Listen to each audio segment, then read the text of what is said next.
higher education in Scotland is free.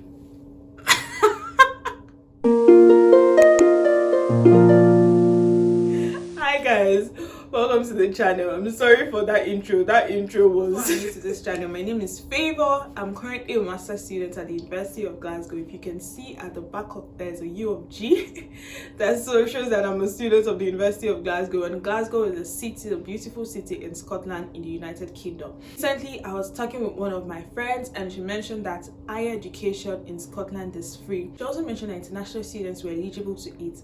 And knowing the kind of person that I am and how I always like to bring juicy content for my lovely people on this channel, I had to go and read up on it, research on it, and then get my facts right before I can come before you and let you know. So the question is higher education free or not? I'm not going to answer it outrightly, but you need to watch this video to the very end so that you can understand what that means. In Scotland, there are three categories of students: home fee-based students, the rest of UK, they call it the RUK, and then there are other people like us, overseas students. Undergraduate home fees are capped at £1,820 by the Scottish Government. The rest of the UK fees is capped at £9,250 by the Scottish Government, and for overseas students is determined by each of the universities. So to be eligible for any of these benefits, including free tuition, which is the whole essence of this video, you need to have been awarded a home-based status by the SAS, the Student Awards Agency here in Scotland.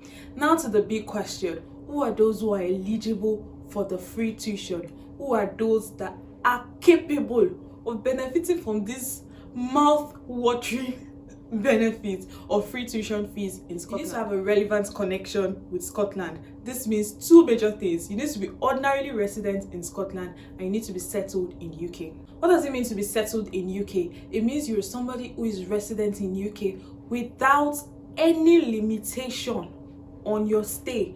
It means you're here without any restriction on the length of period you can stay in UK. While you may be wondering, do I qualify even as an international student and someone who is settled? The big question is, do you have an expiration on the length of your stay in UK?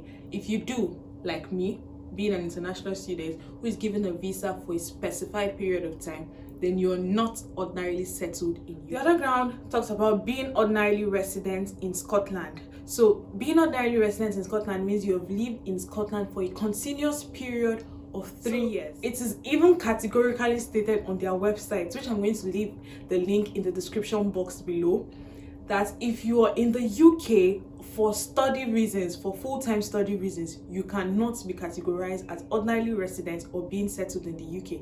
That's an unfortunate situation. But I just thought to put it out there because there are so many people that don't know. Students ordinarily resident in Scotland and doing their first degree in Scotland are eligible for this free tuition up until a period of 5 years. So it gives you 4 years that covers your entire study period and an additional 1 year in case if you have an additional course, an extra year or whatever. And I'm sure you may be wondering, why is this important to me? So I think this is more of a long-term investment that you may consider looking towards. So if you're ordinary resident in Scotland and you're also settled in UK, this is something that I think you may really want to consider.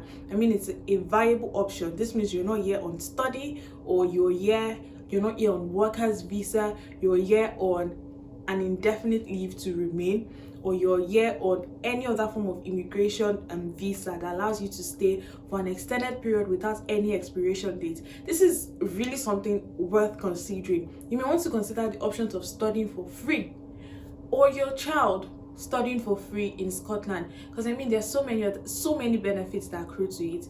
I must also state at this point that some exceptions to this general rule, in the sense that there are some people that even though they do not qualify, they do not meet these qualifications, they are still entitled to the free tuition and other benefits that are awarded by the SAS. This includes stateless persons, young asylum seeker or the child of an asylum seeker, Afghan nationals under the laws that regulate their migration, Syrian nationals, Iraqi nationals, and all of these nationals under the laws that regulate their migration. Persons granted refugee status and their family members. So this is really an interesting point. It's more of a long-term investment kind of decision. Let me know what your thoughts are in the comment section. With this, we have come to the end of this video. I hope I've been able to answer your question whether or not higher education is free in Scotland here in the UK. And if you like this topic and you like to see me answer more of those questions, please let me know in the comment section. I always like to interact with comments. Like this video, give it a thumbs up, subscribe to the channel if you haven't, and I'll definitely see you in the next one. Bye for now.